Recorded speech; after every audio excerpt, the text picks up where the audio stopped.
Hello and welcome to Season 2, Episode 3 of Seniors Living Healthy. As always, I'm Nick. I have my co-host Zach here. Hey, folks. And in Episode 3, we are going to discuss commonly purchased products for Medicare beneficiaries, why that is, and how they work. Zach, fire away.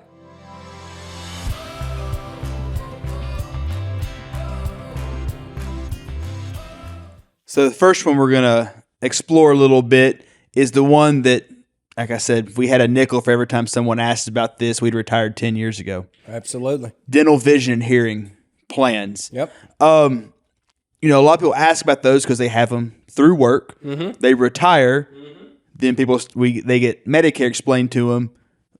They're kind of like, oh, I'm missing some dental and vision.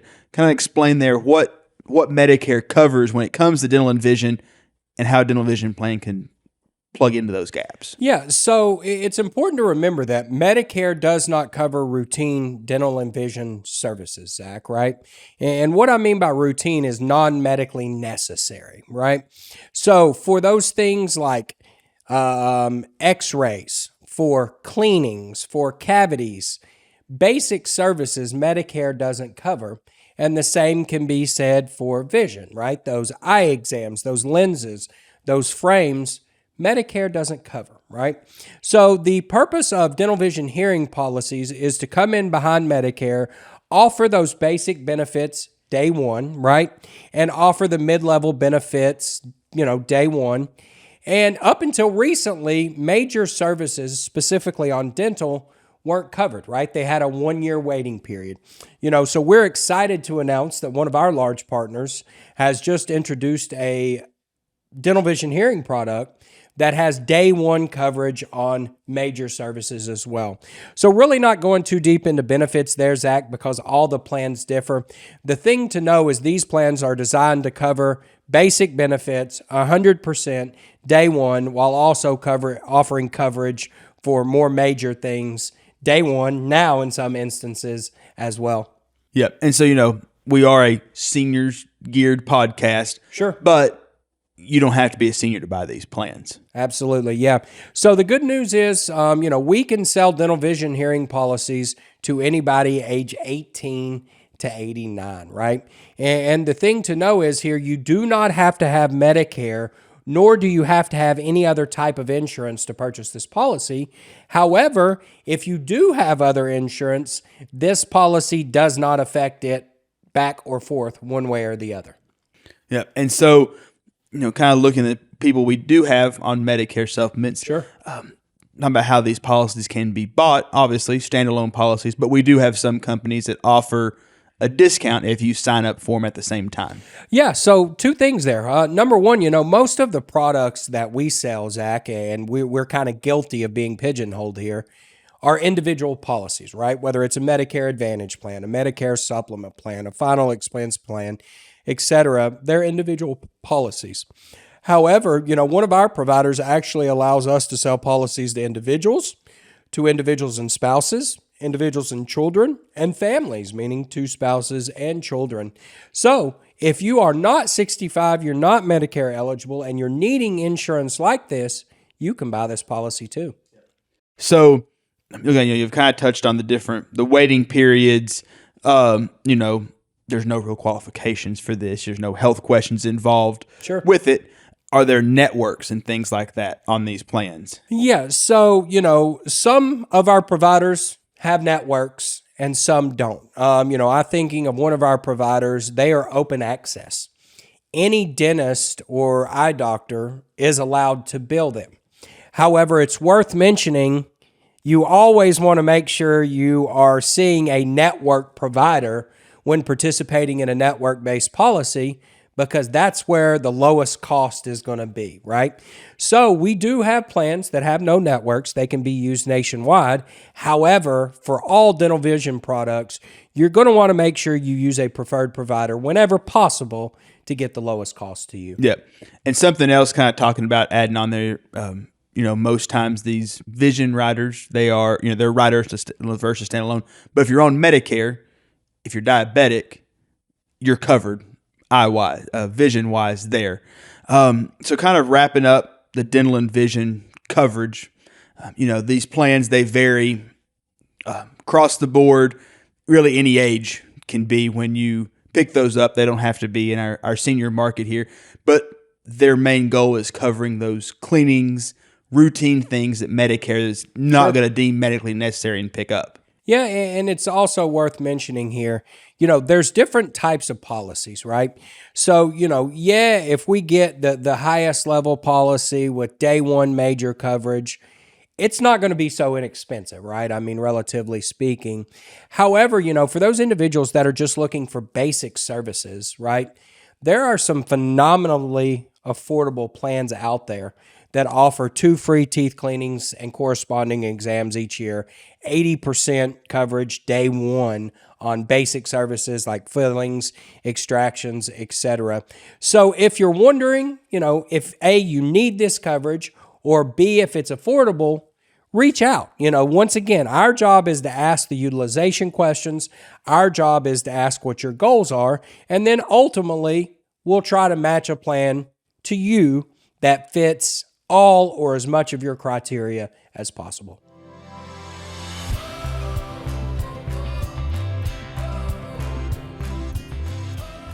All right, Nick. So kind of moving on down the line again there, another big thing we see is cancer coverage. Sure. A lot of people think, cancer coverage, that's mostly medical. Not necessarily. A lot of your cost with cancer is non-medical, which Medicare not going to take care of for you. Sure. So, some of the things that we like to talk with people about this, Zach, is cancer coverage, a predominant amount of the cost actually isn't covered by traditional health care, right? And what we mean by that is whether it's travel expenses going to MD Anderson in Houston, whether it's lost wages being off work to be treated, whether it's the cost of prescription drugs, which we'll go over more here in a bit, etc. Traditional insurance doesn't pay these things, right? So we recommend that all of our clients on Medicare pick up a $5,000 cancer policy to help pay those incidentals that Medicare does not. So, we know traditional health insurance doesn't cover all costs with cancer there. Yeah. So why is it important for a Medicare beneficiary to have those coverages, Well, cancer coverage? Zach, let's differentiate here. So for those individuals that have Medicare and a Medicare supplement, yes, their hospitalization is going to be covered at 100%. For those individuals, the 20% on outpatient treatment is going to be covered, at 100%. But what we've seen a major shift in outpatient cancer care over the last 5 to 10 years. And really what's happening is they're no longer burning people with radiation. They're no longer doing these outpatient chemo treatments. What we're seeing more and more is oral medications, right? Oral medications. And, as we know, when you go to the pharmacy, they don't give you your medicines until you pay for them. It's unlike the emergency room, unlike the doctor's room, where they're required to treat you and stabilize you before they can ask you if you have insurance. At the pharmacy, they will ask you and they will make you pay for your prescriptions. Now, that may not sound like much, but for those individuals that have Medicare and a supplement, their health care is covered, right? But what about that Tier 5 script, right? On your prescription drug plan, you may be responsible for 25 to 40% of the cost of those Tier 4 and 5 drugs. Quick math here, Zach. If the drug's $1,500 a month and you've got to pay 40%, that's $600 you got to come up with, or you don't get it, right? Yeah. So what we're seeing more frequently is a lot of those treatments are being out of pocket in the form of copays for prescriptions, right? And keep in mind, it's not that often somebody takes chemo one time for 1 month, right? A lot of times these are reoccurring things, right? So our goal is to make sure not only that we have their health care taken care of, but we want to give them a lump sum payment to help cover those incidentals, right? So that would be for Medicare and Medicare supplements. And it's also worth mentioning that if an individual is on Medicare Advantage, in episode 2, we talked about those major medical deductibles. So not only do the people on on Medicare Advantage have to pay those prescription drug costs. Not only do they have to replace lost wages, not only may they have to pay travel expenses, but they also are going to have to pay that major medical deductible, right? So, if you're getting treatments, you're getting doctor visits, 20% of pop adds up, right? So we want to make sure that we're giving them a lump sum cash benefit as well. First diagnosis, right? They submit that oncology report to the company. The company sends them a check, non-taxable, by the way, to help cover the costs and the deductibles that their insurance does not cover. So, talks about the dental, vision, and hearing, no real health questions. Who can buy cancer coverage? There are health questions you have to go through for that. There are health questions here, Zach, but another thing that I think it's worth noticing is, there's been some major shifts in these cancer policies in our market over the last 5 years, right? So as far as who can purchase these policies, right, you do not have to have Medicare to purchase a cancer, heart attack, and stroke policy. And we can write those policies 18 to 89, right? And we can write them as an individual and spouse, individual and children, or family, right? But for the cancer policies, you have to qualify. And there's differences there, right? Some states require you to be cancer-free for 5 years. Some states require you to be cancer-free for 10 years and in between. But the good thing is, unlike in the past where we had first occurrence policies, meaning if you had cancer in the past, even if you could qualify for the policy, it would not pay out for that particular cancer because it was not a first occurrence. We're happy to report that now we have multiple providers that will allow us to offer coverage. And as long as you can qualify, you can answer no to those health questions, whether it's a reoccurrence of a past cancer or a new cancer, these policies will pay out in full. Yep. So, kind of wrapping it up here, these cancer coverage, and you can add a heart attack and stroke rider on it that works the same way, first diagnosis. Yep. They are lump sum, non-taxable payouts that are geared towards non-medical expenses that your Medicare or your major medical may not cover for you. Absolutely, yeah. And it's very, very important, and our goal, a lot of times when people are coming out of the workforce, the things they're thinking about is health insurance, and that's great. But our goal is not just to take care of one of our customers' needs, right? And we know for those individuals that are being diagnosed with cancer, that are utilizing these services, these plans are a lifesaver, and they're extremely affordable, right? So if you're out there, you have cancer in your family, you're worried about that's something that may attack you. I mean, recent statistics, right? 1 in 2 men, 1 in 3 women are going to be diagnosed with cancer in their life. And couple that with a vast majority of cancers are diagnosed in individuals 55 plus. This is our market, right? This is the Medicare market. So it's certainly something that we want to be talking to people about. It's certainly something that we want to be educating people about. Give us a call, 844-437-4253. We can tell you about these products, help you get them quickly, painless, and extremely inexpensive.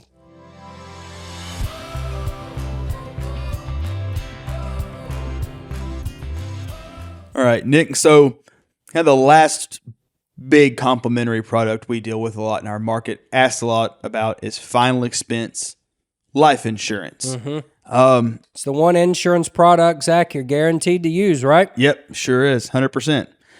So what exactly is final expense life insurance? Well, it's, a common thing that people ask is, there are multiple types of life insurance, right? And final expense life insurance typically is a product that was designed in smaller face amounts for the middle-aged to older age crowd with the single purpose of covering final expenses. But it's worth noting there are no strings attached. This is a non-taxable benefit, right? So we get people that want to leave final expense policies as a final tithe to a church.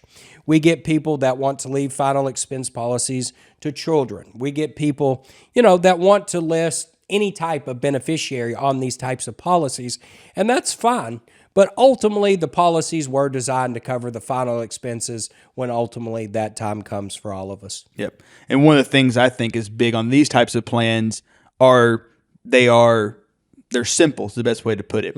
You answer health questions, yes, no. You don't have to go to the doctor to have an exam. You don't have to have a doctor come to you for an exam. Yep. So, and back to insurance speak here, but you're spot on, right? They call that simplified issue, right? And the simplicity is there is no medical exams. There is no doctor's appointments, right? We ask you health questions. Company pulls your medical records, and if they match, they issue the policy on site, right? And another big plus to this is how the rates work and how the benefit amount works on these plans. Yeah, so easiest said and best said is rates never go up, coverage never goes down. But just to further that, going back here, these policies are guaranteed renewable, right? Meaning when you buy a final expense policy, the rate that you purchase your policy at never goes up, right? So, kicker here, buy it young. It's a lot cheaper, right? But not only does your rate never go up, your coverage never goes down, right? So we hear people coming out of the workforce, they've had term policies, and that was all well and good. Their goals when they purchased those policies were righteous. But now, when you're coming out of the workforce, you're probably further along than life when you were younger. You no longer have that need for those massive term policies, right? At this point in life, we're just looking for something to cover the final expenses. And that's where these products come in. Yep. So looking at it, do these types of plans even have waiting periods? Yeah, so great question. So, we write life insurance with a number of different providers right here, Zach. I mean, we're a broker and we get the pleasure of working with a number of the nation's top-rated carriers. But the easiest way to answer this question is yes, no, right? And what I mean by that is your health, you being the insured's health, dictates whether the policy has a waiting period, right? So we have providers that have policies that have waiting periods, that don't have waiting periods. Our goal is to get you a policy without a waiting period, but that's all dependent on your health. Yep. So kind of there, who can essentially buy a final expense? I know you touched on a little bit, but who out there can buy a final expense policy? So for all of our providers, Zach, we can write final expense policies from the age of 40, right, all the way up to age 89, right? Assuming you qualify for one of our health levels. Yeah. And so coming towards the end of it here, one of the big things is if you are on Medicare or a supplement, a lot of the companies out there give you a discount if you, like they say for the commercials on TV, bundle them together. Absolutely. So, this is kind of new, right? I mean, one of our providers launched a new final expense product early last year. And basically what it allows us to do, if you are newly purchasing supplemental coverage with that provider and purchasing final expense coverage at the same time, they will offer a 20% plus discount for purchasing the final expense, right? But even better, if you're already on Medicare supplemental coverage with this company, we can still offer you that same discount. So the way that I really want to look and what I want to tell people is, if you're on a supplemental plan, right, and you're considering life insurance, give us a call because there's a phenomenal chance that we can save you money on your Medicare supplement. Then we can turn around and pay for your final expense coverage with the savings on your supplement, right? However, if you're new to Medicare, you're coming out of the workforce, you're coming off group benefits, right? And you're losing that health insurance and the life insurance, there's no time like the present to buy those two products together. 20% is 20%, right? Yep. So wrapping up final expense there, average funerals roughly $15,000 as of 2022. Going up, isn't it? Yep, every year. So, these are a whole life insurance policy. Like you said, premium stays, never goes up, face value never goes down, locks it in. So the younger you are, the better off it is, but it will be a lump sum payout to whoever your beneficiary is. Absolutely. When something does occur to you. Absolutely. Yes, sir. All right, guys. So going to wrap up this last episode here where we've gone over the three main complementary products that we deal with on a daily basis that work along with Medicare, whether it be dental, vision, and hearing, cancer coverage, or final expense life insurance. Hope you guys found this episode informative, answered a lot of questions for you, may have been able to open your eyes to some other options out there for you. If you got any more questions, concerns, want to look into some options for you, we'd love to talk to you. Give us a shout, 844-437-4253. Or you can email us at nick@getsbi.com or zach@getsbi.com. And again, guys, thanks for tuning in. Look forward to talking to you next time. Take care.